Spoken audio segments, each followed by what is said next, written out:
না, মানে খুবই নিজেকে খুবই ছোট মনে হতো। ওরা যখন স্কুলে যেত আমি মাথা নিচু করে বসে থাকতাম।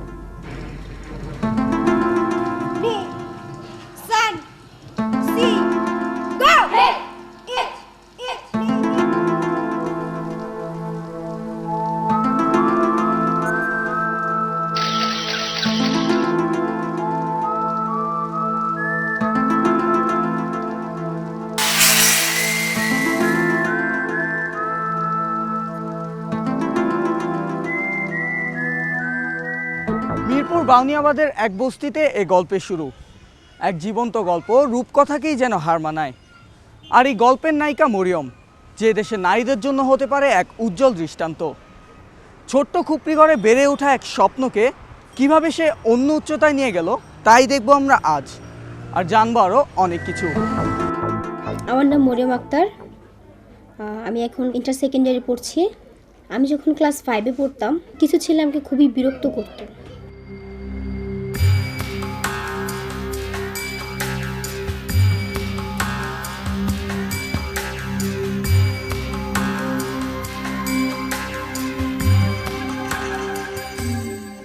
সেটা আমার কাছে খুব খারাপ লাগতো।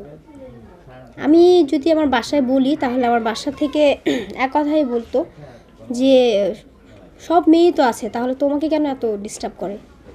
কিন্তু দেখতাম যে ওরকম কোনো একটা মানে প্রতিবাদ ছিল না। আমার খুব খারাপ লাগতো। তারপরে এরকম দেখতাম যে আমি যখন স্কুলে যাচ্ছি, তখন ছেলেটাও দেখে আমার পিছে পিছে যাচ্ছে।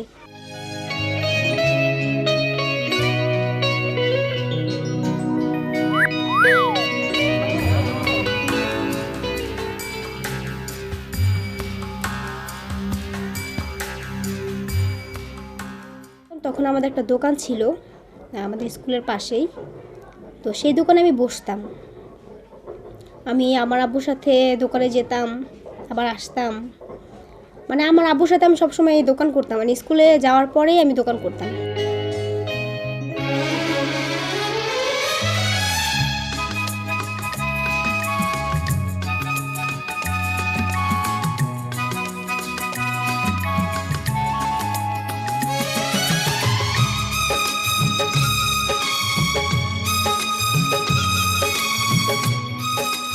আমি যখন দোকানে বসতাম, ছেলেটা আমার দিকে তাকিয়ে থাকতো। আবার যখন আমার বাবা দোকান থেকে বাসায় আসতেন খাওয়ার জন্য, তখন দেখতাম ছেলেটা আমাদের দোকানে আসতো। এসে কোনো কিছু খাওয়ার উছিলা নিয়ে আমাদের দোকানে এসে বসে থাকতো।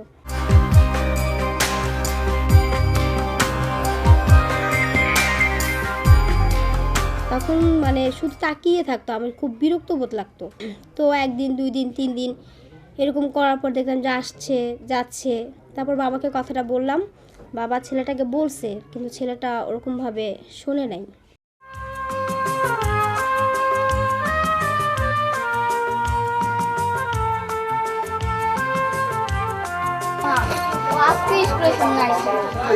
স্কুলে আর যেতে হবে না, তুমি আমার সাথে বসে কাজ করো।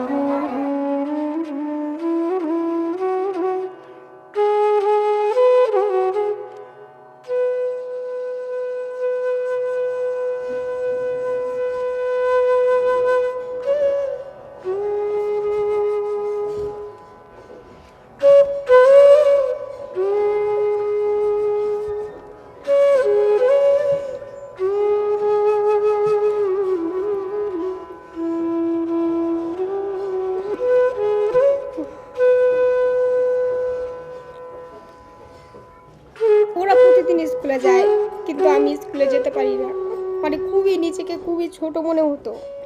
ওরা যখন স্কুলে যেত আমি মাথা নিচু করে বসে থাকতাম। মনে মনে ভাবতাম আমিও তো আজকে ওদের সাথে স্কুলে যেতাম, কিন্তু এই কারণের জন্য আমি আজকে স্কুলে যেতে পারছি না। তারপরে দেখতাম যে ওই ছেলেটা আমার পিছু ছাড়তেছে না। আমি স্কুলে যাওয়া বন্ধ করে দিছি। আমার বাসা থেকে তেমন একটা আমি সাপোর্ট পাই নাই আর স্কুলে যাওয়ার জন্য। ওই যে আমার বান্ধবীরা স্কুলে যেত আসতো, আমি দেখতাম, আমার খুব খারাপ লাগতো যে ওরা যখন যাইতো আমি মাথা নিচু করে বসে থাকতাম যে ওরা আমাকে দেখবে, আমি স্কুলে না গিয়ে আমি দোকানে বসে আছি। ওরা দেখলে আমাকে কি মনে করবে, লজ্জা পেতাম খুব।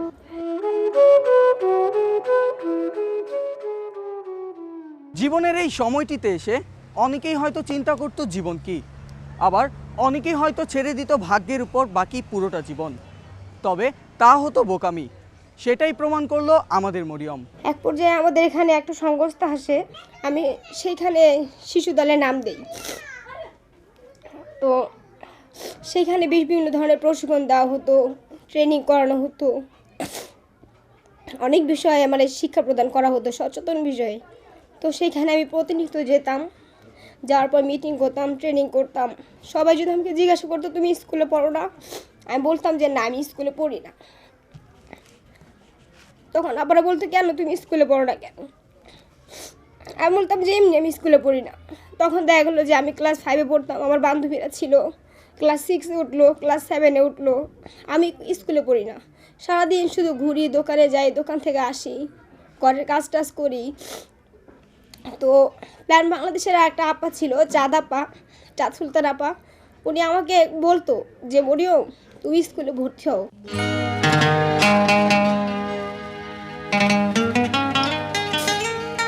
পড়ালেখা ছাড়া জীবনে কিছুই নাই।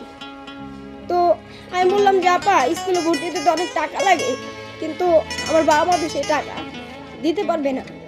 বলছে দেখো ইচ্ছা থাকলেই উপায় হয়, তুমি ইচ্ছা করো, ইচ্ছা করলে তুমি পড়তে পারো। তারপর আমি বললাম যে হ্যাঁ আমি স্কুলে পড়বো। তো ওই সময় আমি একটা হাতের কাজ করতাম, কারচুপির কাজ করতাম।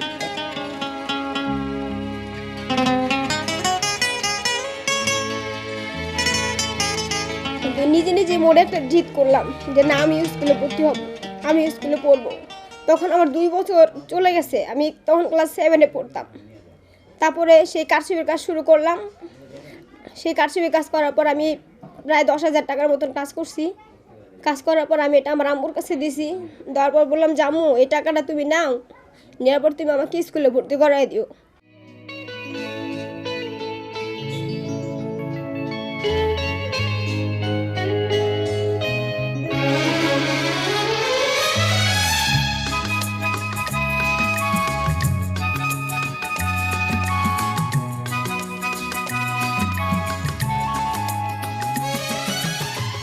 যেই বান্ধবীরা আমার সাথে চলতো তারা কোচিংয়ে যেতো, আমার খুব ইচ্ছে করতো আমি কোচিংয়ে যাব, স্কুলে যাব, কিন্তু স্কুলে তো যাইতে পারতাম না। মোটা মোটা বই ছিল বাসায়, ওই বইগুলো নিয়েই আমি হাঁটতাম, মানে তাহলে মানুষ মনে করবে যে আমি স্কুলে পড়ি।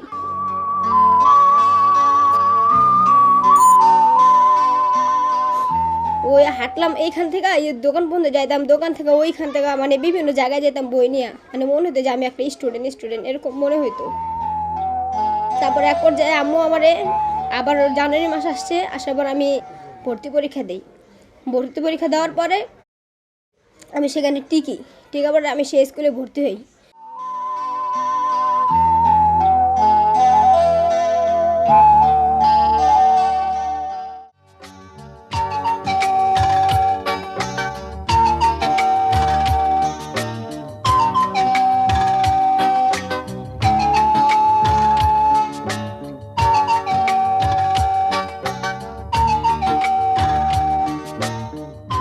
এখনও রাস্তাঘাটে দেখা হয় ওই ছেলের সাথে, কিন্তু ছেলেটা ওরকমভাবে আর কিছু করতে পারে না, কারণ দেখে যে এখন আমি কলেজে পড়ি। তারপরে BNWL এর পক্ষ থেকে আমি একটা কারাতে প্রশিক্ষণ নিছি।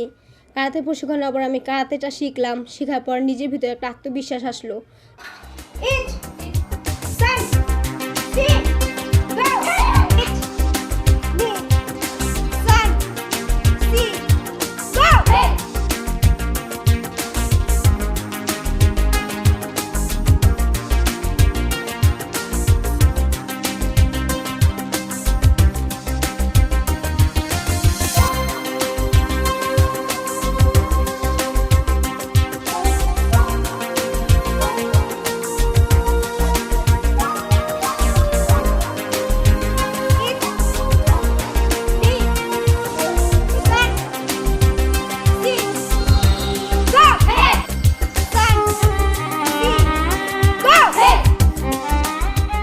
এখন আমি ইন্টারমিডিয়েট সেকেন্ড ইয়ারে পড়ি।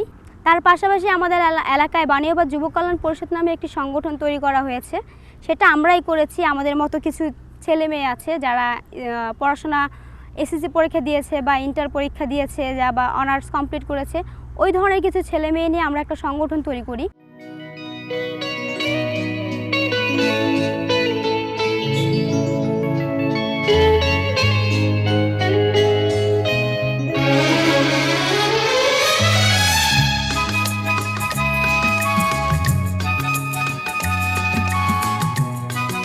সেই বাণীবাদ যুব কল্যাণে আমরা অনেক বিষয় নিয়ে কাজ করে থাকি, সচেতনমূলক কাজ, যেমন ইফটিজিং, মাদক, বাল্যবিবাহ, তারপরে আরও অনেক বিষয় আছে, শিশুশ্রম, শিশু নির্যাতন, যৌতুক, এগুলো নিয়ে কাজ করে থাকি। আমি ইফটিজিংয়ে মূলত বেশিরভাগ কাজ করে থাকি। হয়তোবা আমি মরিয়ম আজকে ইফটিজিংয়ের জন্য 3 বছর চলে গেল, আমি কিন্তু ওরকমভাবে ভেঙে পড়ি নাই। আমি কিন্তু আমার জীবনে পড়াশোনা কিন্তু আবার চালিয়ে গেছি। তো এরকম অনেক মেয়ে আছে যারা ইফটিজিংয়ের কারণে আত্মহত্যা পর্যন্ত করে, এবং কি অন্যান্য যেই জীবনগুলো আছে, লাইফগুলো আছে, সেগুলো কিন্তু তারা বেছে নেয়।